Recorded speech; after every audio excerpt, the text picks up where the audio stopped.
So we move to Chapter 19, Fixed and Flexible Budgets, Budgetary Control and Reporting. This is an important introductory area, this whole business of budgets. And indeed, budgeting, as you'll be aware, will pervade many areas of the ACCA qualification. We need to have a fix on how budgets work and indeed the terminology. Let's take a look at the first area, fixed and flexible budgets. Now, fixed budgets, very straightforward. Let's say that you're operating as a manufacturing entity, and indeed you're looking to budget forward, let's say for the next 3 months. A fixed budget, very simply, places the budget on a single level of activity. So we anticipate, let's say, in the next 3 months, that we will manufacture 10,000 units. So all of our numbers are driven by that single level of activity, i.e. the production, the manufacture of 10,000 units. Now, contrast that with a flexible budget.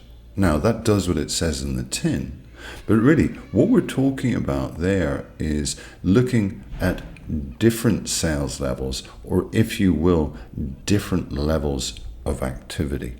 So what we're looking to do is sort of forecast forward and say, well, production and let's say sales, if they were equal, it could be 10,000, but it could be 12, it could be 8 or 9. So really flexible budgets give organization and management an opportunity to assess profit at different levels. So that's a fixed budget, single level of activity, and indeed a flexible budget. But what about a flexed budget? So let's look at the definition. We're talking about a budget that actually adjusts the original budget to show expected costs and revenues for a specific activity level. Now that may well be because we're looking at the last 3 months and we're thinking, well, we were way out in terms of production and or sales. And what we're going to do is we're going to flex the original budget based on what's just happened. So as an example, let's say that sales volume is higher than expected. The costs contained in the budget would be expected to vary with sales volume would be updated. So in other words, we got sales wrong. Let's make sure that we flex our expenses outside of that to ensure that we have more accurate information. So 3 main areas there: fixed, simple, single; flexed, a little bit more complex, and indeed perhaps a little bit more realistic in one sense, because we're moving forward in a sense, sort of rolling. Now, in terms of variances, obviously, if we prepare budgets, we are at some point going to compare the budget with our actual activity levels. And that will involve, calculating simple variances and indeed subtracting actual results from the flexed budget figures. Now note, in this area, this is fairly low level variance analysis, but obviously if we're talking about a favorable variance, then F. So for example, sales revenue higher than expected, or possibly costs lower than expected, we're happy with that. This is a favorable variance. If we link then down below, adverse variances, obviously sales revenue lower than expected, we don't like that. Costs higher than expected, certainly we don't like that. So on a basic level, in terms of variance analysis, we're either talking about favorable, in our favor obviously, or adverse, against us. Now, one area that's important here in terms of understanding budgets and indeed costs is how costs work. We need to be careful that we're familiar with the term cost behavior, because some costs work in different ways. Some are fixed, easier to anticipate, obviously. Let's say rent on a premises. Some will be variable, perhaps linked in some way to volume activity, but some may be in the middle. In other words, semi-variable, and we may use techniques, high-low or linear regression, in order to budget forward on costs that aren't that simple to forecast. Moving from there, when we think about what-if analysis, the detail in the chapter, the study hub, sort of tells us that really what-if is the idea that we would extrapolate figures, possibly use spreadsheets in the aid of good quality high-end budgets. So really what we're talking about is, well, if production was here or if sales was here, etc., etc. So what-if analysis allows us to extract information, e.g. in terms of profitability, by messing around or adjusting numbers here and there. Moving on to the significance of variances. Now, in terms of the whole planning and control cycle, we know that management accounting, and we saw from our first chapter, is broadly about planning, decision making, and control. Now, where do budgets fit in? You'll see from the study hub that in essence, when we're talking about planning and controlling as a management accountant, the first thing we're going to do is to set goals for the business. The goals are driven down into objectives. So objectives are really goals in a measurable form. So let's say that the goal is, yes, we'd like to be profitable in the next quarter. Well, what's the objective? Well, we want a gross profit margin of 35% and an operating profit margin of 10%. Now, here's where the budgets come in point number 3. So this area here, having set our goals and our specific objectives and action plans linked to those goals, we need to come up with our budgets across the board. Now, that will be everything. It could be cost of sales, it could be expenses, sales, etc., etc. And then we need to put this plan in effect into action, a little bit like a control loop, and then monitor, obviously, performance actual against budgeted, and then review and forecast forward. So in essence, this planning and controlling cycle, where budgets sit at number 3, is a little bit like a loop. We start at the beginning and we sort of come back round point 6 and then adjust forward.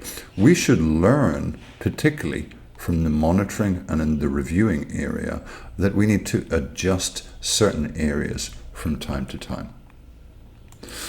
Moving from there, in terms of information that we generate from this whole area of budgets, clearly we're going to generate reports, or if you will, control reports. The idea is that we have an actual period of operation, for argument's sake 3 months, and that we investigate significant variances. Obviously, what we're not going to do is investigate every single cent or every single small variance. We haven't got the time. We've got to pick and choose.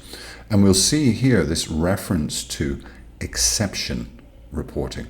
So this is linked to our investigations. What do we mean by exception reporting? Well, in essence, we mean that we should only be reporting on information, or perhaps passing information up to our superiors that's important.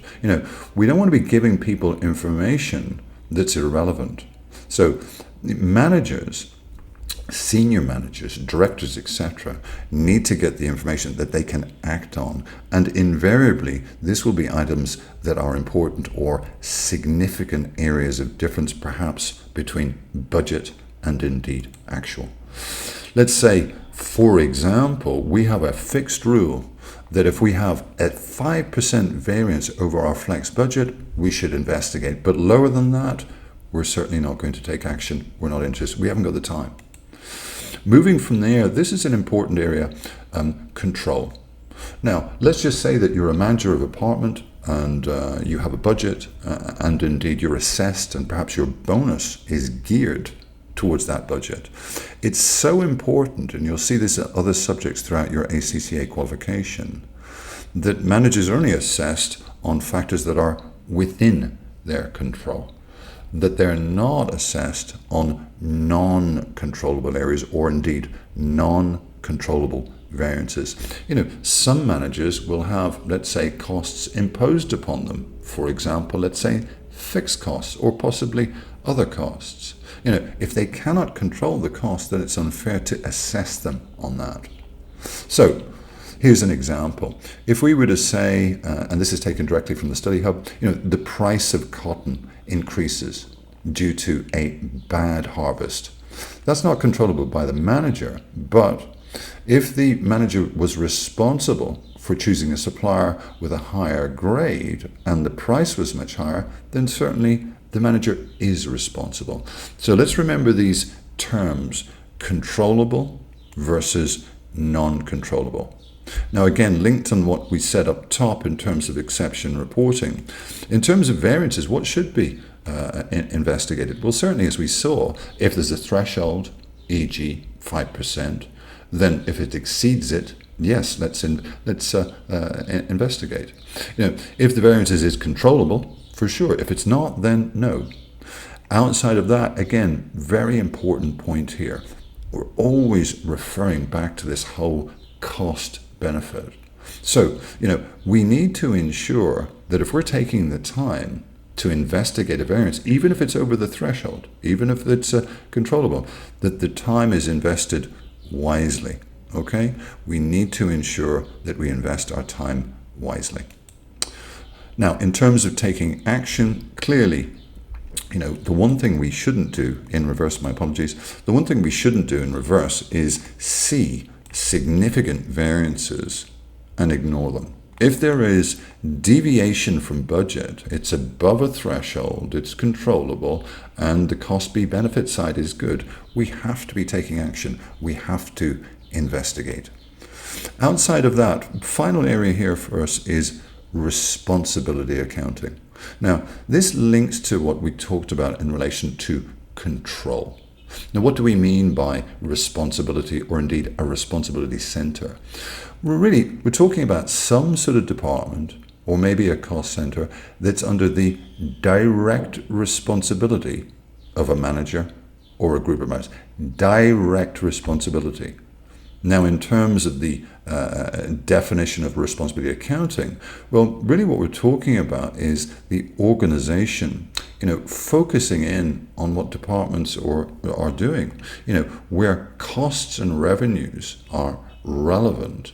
We need to ensure that individuals, managers, etc., are assessed based on their area or department of responsibility. Now, there are several different types of responsibility centers. Now, this is important to us.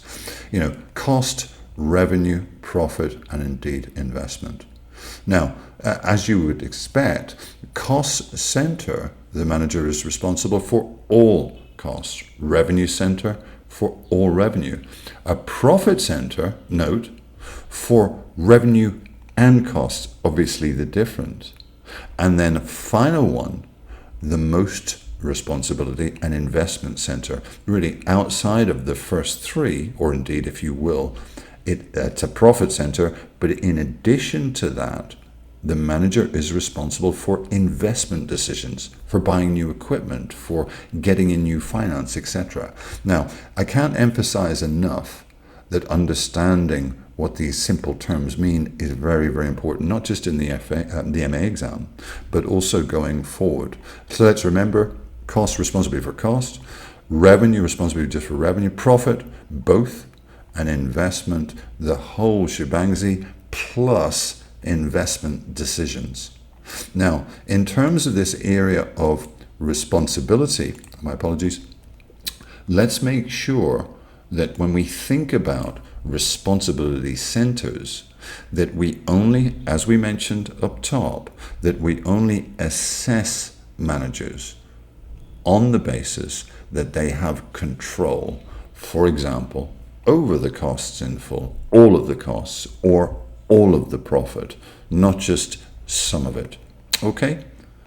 So that concludes chapter 19. I hope that you found that helpful. Some good definitions in there, particularly in terms of the different types of budget. Okay, so be careful on the difference. Have a basic understanding, obviously, of variance analysis. It's only going two ways: favorable versus adverse. I hope that your studies are going well, and thanks for listening.